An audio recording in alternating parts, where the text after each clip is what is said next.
È quasi pronto, Nico. È ancora tenerico. Ecco Stefano, proprio la caratteristica è deve scricchiolare sotto i denti e questo duro. è l'indice di maturazione del grano.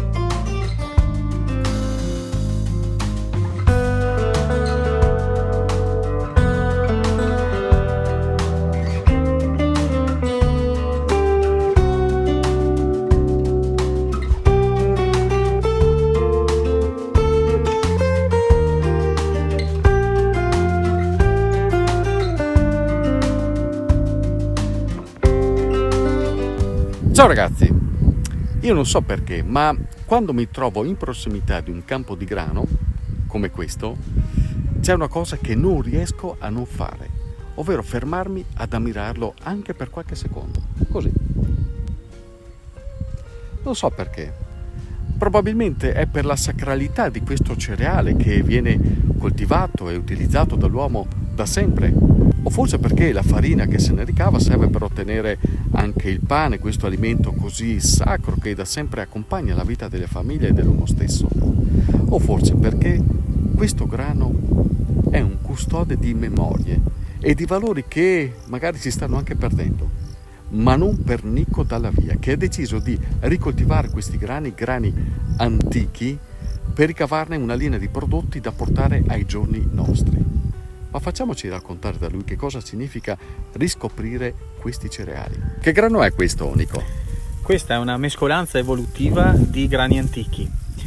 La popolazione di questi grani porta con sé una mappa genetica che conta più di 2000 varietà che nel tempo si sono selezionate e hanno portato alla realizzazione di questo tipo di mescolanza evolutiva.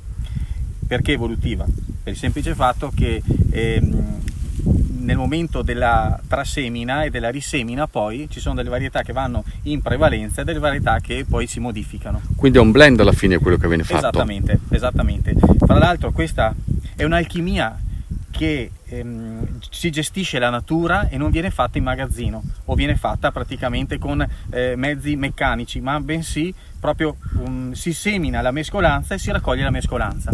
Li andiamo a macinare con una macina a pietra, otteniamo delle farine e arriviamo poi a una filiera cortissima. Mettiamo insieme 3 tipologie di attività: il primario che è l'agricoltore, il secondario che è l'artigiano e il terziario che è il commerciale. Produciamo una linea di farine, produciamo una linea di snack che si chiama crocca in bocca, quindi fatti col pane, una panificazione. Una panificazione, esatto, delle fette biscottate, dei grissini.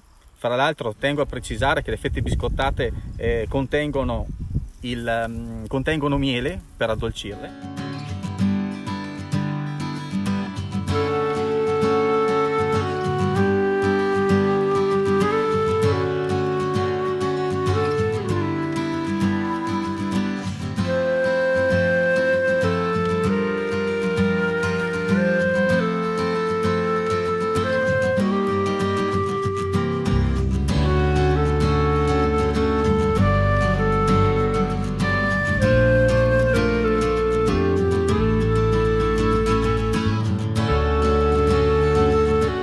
Andiamo a produrre anche un prodotto di pastificazione che non si può chiamare pasta per il semplice fatto che, essendo fatti di grani teneri, non possiamo dichiararlo, però l'aspetto e il gusto riporta alla pasta fatta in casa dalle nostre nonne. Che caratteristiche hanno questi grani, Nico? Le caratteristiche sono essenzialmente a livello genetico. Partiamo da un presupposto: il 40% del nostro corredo cromosomico deriva dai nostri antenati. Nel momento in cui andiamo a nutrirci con dei cibi realizzati con i grani antichi, il nostro organismo li riconosce come cibi buoni, cibi dove troviamo il 0% di grassi, almeno il 12% di proteine e una serie infinita di sali minerali. Quindi i prodotti che andiamo a realizzare diventeranno poi dei superfood, dei super cibi. Dove si trovano poi questi prodotti che stai creando? Sono presenti su una piattaforma di vendita online dove si possono trovare altre eccellenze del territorio, Che si chiama? che si chiama icontadinidellapianuraveronese.it. Su questo sito ci sarà una mappa di chi somministra i prodotti finiti e chi rivende tali prodotti.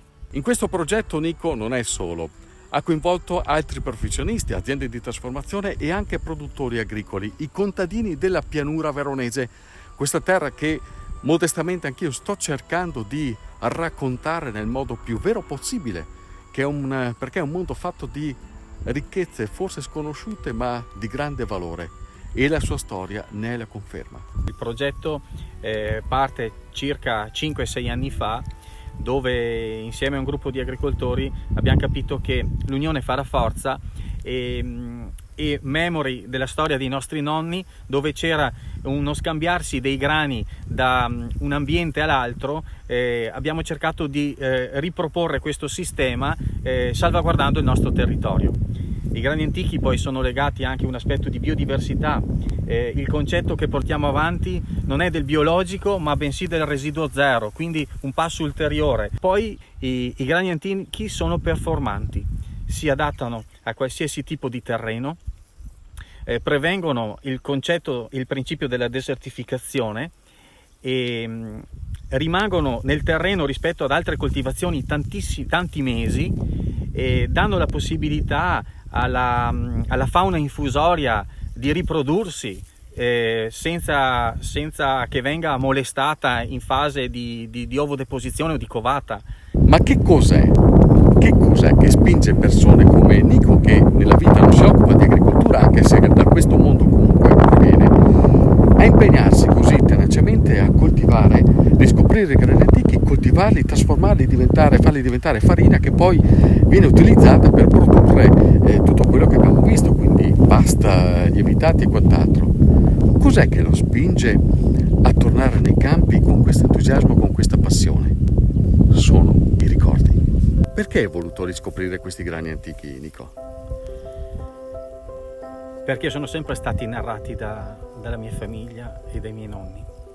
Diventa un'emozione pensare a quel bambino che era mio nonno e andava in campagna con la bicicletta a raccogliere le ultime spighe che rimanevano nel campo, che venivano tralasciate dai mietitori, e come una formica piano piano le riportava in granaio.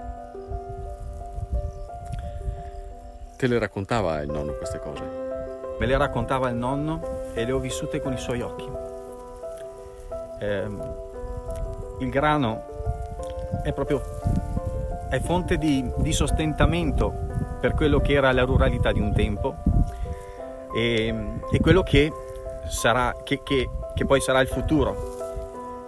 Pensare ad un bambino di 8-9 anni che partiva in bicicletta con il sacco di farina e lo portava al forno per poi andarlo a prendere dopo 2 giorni panificato, ed era il pane della settimana, ad occhi chiusi riesco a percepire il profumo.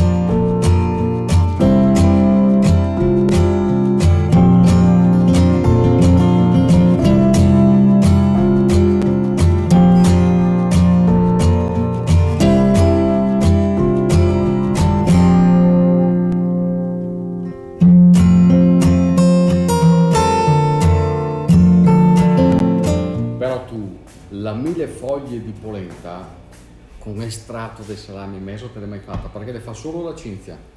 Soprattutto con il tocco dell'agrichef Cinzia, la pasta frolla di grani antichi. Sopra. Sopra, che spettacolo. briciolata. Grazie Cinzia. Grazie a voi che siete qua. Sono quasi commosso. Ma mi ti passa commuovi, subito. esatto, ti commuovi di più con l'assaggio.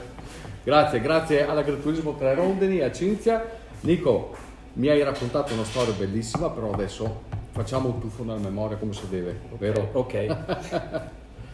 Ok, alla prossima cantierata. La prima fetta delle 1000 foglie. Grazie.